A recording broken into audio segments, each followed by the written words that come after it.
That was Lizzie's first half kiss.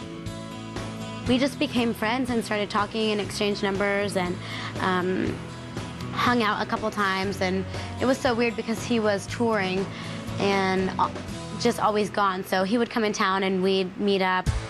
But Carter's legions of female fans gave Hilary grief.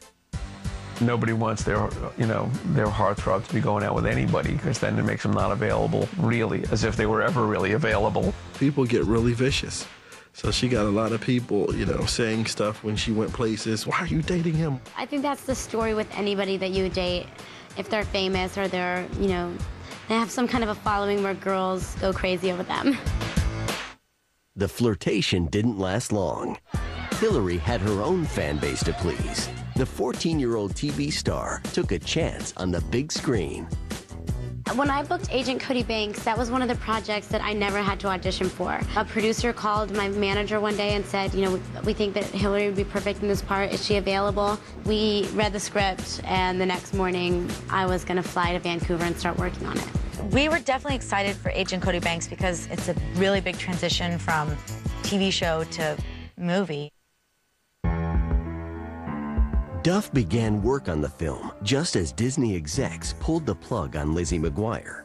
In July 2002, Hilary shot her final episode. The cancellation stunned cast and crew.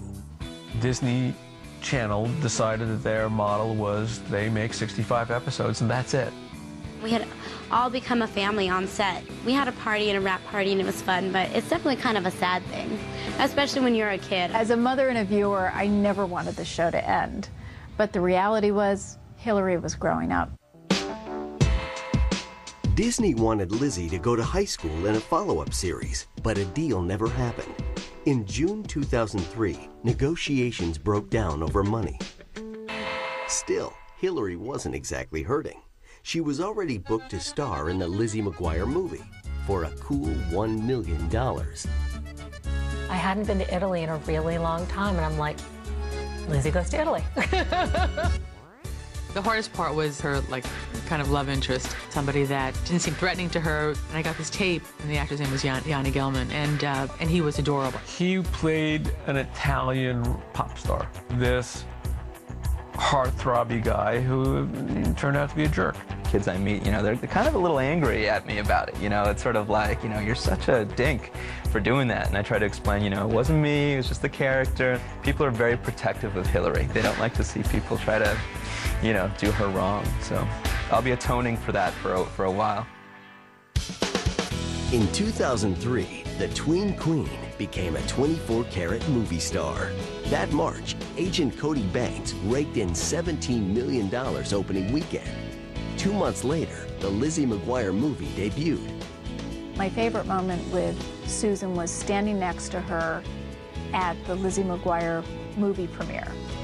And we were standing on Hollywood Boulevard waiting for Hilary's limousine to pull up. And I turned to her and I said, oh, this is such an exciting moment. And she looked at me, and it was looking straight into the eyes of a fellow mom who is excited and at the same time terrified. The Lizzie McGuire movie opened big and grossed even more than Agent Cody Banks. Hilary was flying high. Coming up, the Duff gets down. And I said, you know what? I want you two to kiss while I'm watching. And later, Being in this business, it's so much to deal with,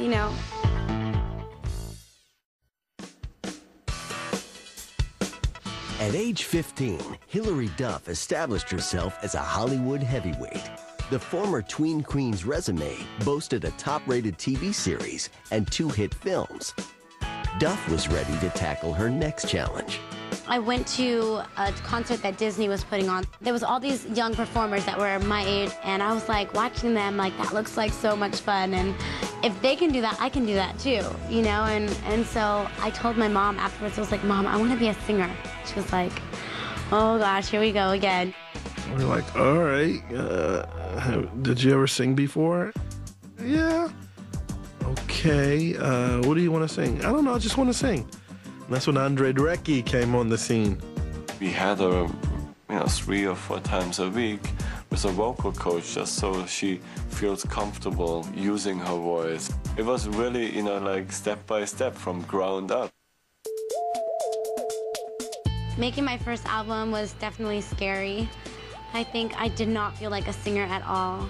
But being in the studio, I was working with a lot of great people, and I didn't write the music, and I didn't know that it was done any differently. I was just like, okay.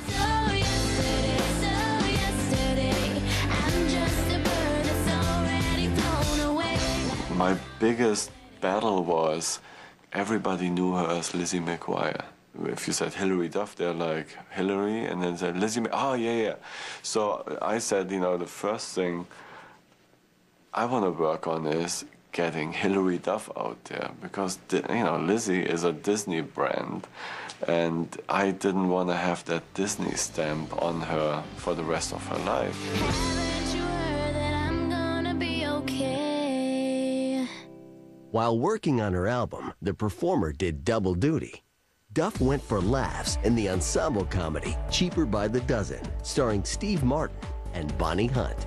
Being with Hilary on a daily basis when we were shooting the first Cheaper, there was just kids in any neighborhood we were shooting in waiting to speak with her, see her. It's kind of funny. I'll walk after a scene and there'll be people waving for autographs, and I realize it's Hilary standing behind me. But The film wrapped in June 2003, but Hilary had no downtime. She stepped right into the slippers of her next movie role with former Lizzie McGuire director Mark Rossman. It's a contemporary version of Cinderella set in Sherman Oaks, the Valley in Los Angeles. It's really exciting. I get to wear a pretty dress and we get to dance and it's fun. We just met like 3 weeks ago when we started shooting. It's good. We're friends and the whole cast is really cool. Hilary was a pro, but not when it came to canoodling for the camera. The Cinderella kiss, the kiss that ends the movie. We did the kiss 3 days into shooting, so it was a little weird. So we had 3 hours to shoot with her at night, and a very complicated shot, and it had to be very emotional. It was the climax of the movie, the big kiss. And here she is 15, Chad is 22, and so we go to shoot this, and we see as they're starting to kiss that Hilary is, a little uncomfortable. She's kind of pushing back, and I'm thinking, oh my God, we never really rehearsed this. Not now. I invited Chad and Hilary to come into my trailer. I said, you know what, I want you two to kiss. While I'm watching, I will represent the hundreds of extras that will be there. So we're going in the trail and they're practicing. He's sitting there saying, okay, do that again. I'm like, Mark, why don't we step out and just let the two kids talk for a little while. And finally I said, okay, I'm now gonna leave the trailer and you guys just kiss and kiss and kiss and kiss until you're so sick of it that you become bored with it.